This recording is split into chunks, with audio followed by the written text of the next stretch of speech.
Hello everybody.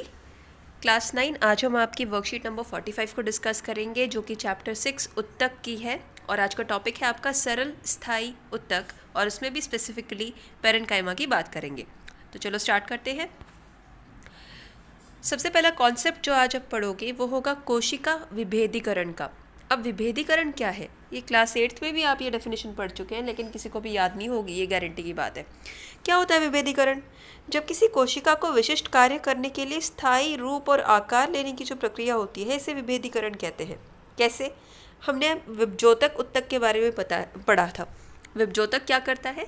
लगातार विभाजन के द्वारा नई नई कोशिकाएं बनाता जाता है। 1 से 2 बन जाएंगी, 2 से 4, 4 से 8, वो विभाजित होती जाती है। अब जब नई कोशिका बन गई तो वो छोटे आकार की होगी, मैच्योर नहीं होगी, उसे ये नहीं पता अभी उसे क्या कार्य करना है, तो हम उसे ये बताएंगे कि मैच्योर हो जाए, उसका साइज़ बड़ा होगा, न्यूट्रिशन या जो उसको न्यूट्रिशन मिलना होता है वो सारा वो ले लेगी, उसके बाद में साइज़ में इंक्रीज़ करेगा, ग्रो करेगा, एंड उसके बाद वो फंक्शन डिसाइड हो जाएगा। चलो आप है ना प्रकाश संश्लेषण कर लो या पानी का संवहन करो, भोजन का संवहन करो, ठीक है। तो जो ये कार्य बांटने की प्रक्रिया है ना कोशिकाओं में, इसे हम कहते हैं विभेदीकरण। ठीक है, सिंपलेस्ट लैंग्वेज है बेटा, वैसे आपको लर्न करनी पड़ेगी डेफिनेशन। एग्जाम्पल देखिए, विभजोतक उत्तक ये नई कोशिकाएं बनाएगा, फिर जब उनका विभेदीकरण हो गया तो वो क्या बन गई? पैरेन्काइमा। हमने बोला जाओ जा करके पैरेन्काइमा वाला काम करो। आगे बढ़ते हैं। अब हम जो अगला टॉपिक पढ़ रहे हैं वो है सरल स्थायी उत्तक के बारे में। अब स्थायी उत्तक क्या होते हैं? देखो, विभजोतक उत्तक जो है वहाँ लगातार नई कोशिका बनती जा रही है और उन कोशिकाओं के समूह को आप कह रहे थे विभजोतक उत्तक, लेकिन वहाँ लगातार नए नए मेंबर्स ऐड होते जा रहे हैं, इसलिए वो टेम्परेरी होते हैं, ठीक है, अस्थायी होते हैं।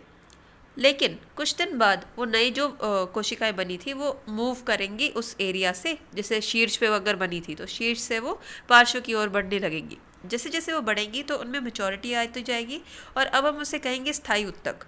स्थायी उत्तक के 2 प्रकार होते हैं, पहला है सरल और दूसरा है जटिल। सरल कौन से हैं?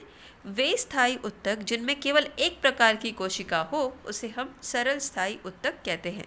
उदाहरण देखिए, पैरेन्काइमा, कोलेनकाइमा, ये दोनों में ही एक ही प्रकार की कोशिका होती है, इसलिए हम इसे सरल स्थायी उत्तक कहते हैं। जटिल स्थायी उत्तक क्या होते हैं? वे उत्तक जिनमें एक से अधिक तरह की कोशिकाएं हों उन्हें हम जटिल स्थायी उत्तक कहते हैं। उदाहरण के लिए जाइलम, फ्लोएम। जाइलम जो होता है वो पौधों में जल का संवहन करता है और फ्लोएम भोजन का। और आप डायग्राम में देख सकते हैं कैसे यहाँ अलग अलग तरह की कोशिकाएं मिलकर के इन उत्तकों को बना रही है। जाइलम और फ्लोएम दोनों के लिए हम एक कॉमन जो है नाम यूज़ करते हैं जिसे हम कहते हैं संवहन उत्तक। अब हम पैरेन्काइमा को थोड़ा डिटेल में पढ़ते हैं। इस पूरे चैप्टर में जब भी आप उत्तक के बारे में पढ़ें, चाहे किसी भी प्रकार का उत्तक हो, तो उसे हमेशा 3 हेडिंग में लर्न करना, और इसी तरह से आपके क्वेश्चंस भी पूछे जाते हैं। मान लीजिए क्वेश्चन पूछेंगे कि भाई पैरेन्काइमा जो है कहाँ पाई जाती है, तो आंसर क्या है आपका? पत्तियों की अंदरूनी सतह पर तने और जड़ों के भराव में, चाहे तना हो या जड़ हो, यही तो पूरी प्लांट की बॉडी होती है। और इनकी जो भराव वाला है, यानी एक तरह से आप ये मान सकते हो, एक डब्बे में आपने मान लो कि कोई एक सामान रख दिया, एक मूर्ति रख दी, आप चाहते हो कि वो बाकी डब्बे को हम भर दें, तो आप क्या करोगे?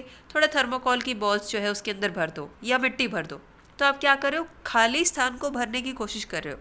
इस तरह से प्लांट के भी जो पौधे की जो ऐसे खाली जगह होती है, इनमें भरने के लिए पैरेन्काइमा टिश्यू कार्य करता है। संरचना कैसी होती है? ये जीवित कोशिका होती है। पिछली क्लास में मैंने आपको बताया था कि पादप कोशिका जो होती है वो जीवित तथा मृत दोनों प्रकार की होती है। तो यहाँ वाले ये जो है ये जीवित कोशिका का एक प्रकार है पैरेन्काइमा। दूसरी बात, जो कोशिका भित्ति होती है वो पतली होती है। कंपैरिजन अगर आप करो इनका और उत्तकों से, तो यहाँ वाली जो कोशिका है उनकी भित्ति जो है वो पतली होती है। बड़ी बड़ी रसधानियाँ होती हैं और कोशिकाओं के बीच का रिक्त स्थान अधिक होता है। अब उत्तक जो है वो कोशिकाओं का समूह है। जब बहुत सारे कोशिका मिलकर के ये उत्तक बना रही थी और उन कोशिकाओं के बीच में, इनके आपस के बीच में जो स्थान है वो काफ़ी अधिक होता है, थोड़ी थोड़ी दूरी पर ये एक दूसरे से होती हैं, ठीक है। तो ये इसकी संरचना है। कार्य क्या करता है पैरेन्काइमा? ये पैकिंग में सहायता करता है, जैसा मैंने स्टार्टिंग में बता दिया। जल तथा भोजन का संचय कहाँ होगा? ये इनकी बड़ी राजधानियों में। तो पूरे पौधे में अगर आप ये कहो कि भाई कौन सी राजधानियाँ हैं जो सबसे ज़्यादा भोजन या जल का संचय करती है, तो वो पैरेन्काइमा वाली होती है। इसके अलावा पौधों को सहारा देने का भी ये कार्य करते हैं। आगे बढ़ते हैं। ये देखो, ये पैरेन्काइमा का स्ट्रक्चर है, ये आप इसे ड्रॉ कर लेना अपनी कॉपी में। सेल वॉल लिखा है बेटा, वो उसका हिंदी वर्ड होता है कोशिका भित्ति, न्यूक्लियस माने केंद्रक, और साइटोप्लाज्म कोशिका द्रव्य, और वैक्यूल माने रसदानी। या आप हिंदी वर्ड्स भी लिख लेना। अब हम पैरेन्काइमा के प्रकार पढ़ रहे हैं, टाइप्स ऑफ पैरेन्काइमा। दो तरह के आपको पढ़ने हैं। पहला जो है वो है हरित उत्तक या क्लोरेन्काइमा। वे पैरेन्काइमा उत्तक जिनका रंग हरा हो, क्योंकि उनमें क्लोरोफिल पाया जाता है, ऐसे वाले पैरेन्काइमा उत्तक को हम क्लोरेन्काइमा कहते हैं। नाम में ही उसके क्लोरोफिल से क्लोरेन्काइमा बन गया। दूसरा जो है वो है एरेन्काइमा। अब क्लोरेन्काइमा का चित्र देखो, यहाँ पर हरे रंग से बना हुआ है। एरेन्काइमा जो है मैंने नीले रंग से दिखाया। इसका एक उद्देश्य है, क्योंकि ये उन पौधों में पाया जाता है जो कि पानी में हो। ठीक है, जो जलीय पौधे होते हैं उनमें एरेन्काइमा पाया जाता है। अब उसका क्या रीज़न है? उसका रीज़न ये है, ये जलीय पौधे डूब ना जाएं, इनको तैरने में सहायता करने के लिए हवा जो है इनकी गुहिकाओं में भरी होती है। एरेन्काइमा में वायु गुहिकाएं होती है जिनसे पौधे तैर सकते हैं। ठीक है, तो ये दोनों टाइप्स आपको लर्न करनी है, और इनको याद रखना अच्छे से, क्या चीज़, इनका फंक्शन क्या होते हैं, ये आपको ज़रूर याद रखना है। ठीक है, that's all for today. Thank you.